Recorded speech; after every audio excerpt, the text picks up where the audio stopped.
everyone, welcome back. Today, we're diving into an exciting topic that many might not even realize is super important in our everyday lives. How to be emotionally responsive. Wow, that sounds so intriguing. So, what do you mean by being emotionally responsive exactly? Like, how is it different from just being nice? Great question.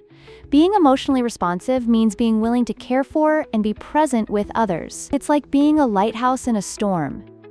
Sometimes just being there is the most essential support you can offer. Interesting.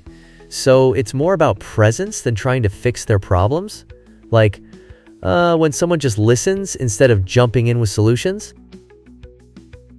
Exactly. Think about those situations where a friend is feeling down. You're not necessarily coming in with solutions. They don't want a fix-it-right-now scenario, right? Let's talk about some key phrases to keep in mind. Oh, I'm all ears. What are these key phrases? Are they, like magic words or something?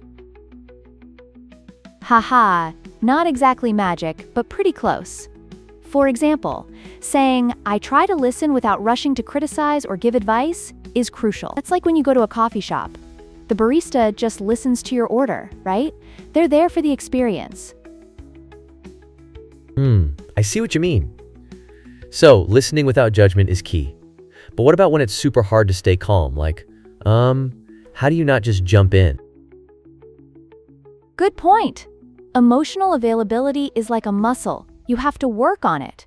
Think about a good friend. Wouldn't they drop you when life gets crazy? So how can you be that steady presence for someone? That makes sense. So how do you express that you're really listening? Is it about, like, body language? Yes, it's definitely a mix.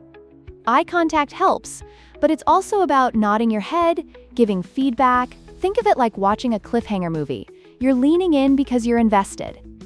It's the same emotional investment when you're listening. Oh, I totally get that. Has there ever been a time when just being there for someone really made a difference? Like during a tough breakup or something? Absolutely.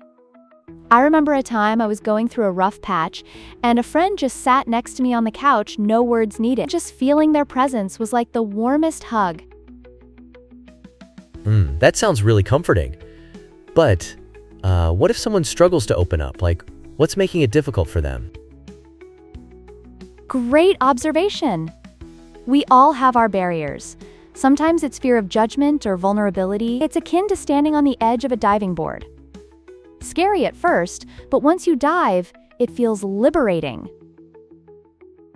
Wow, I love that diving board metaphor.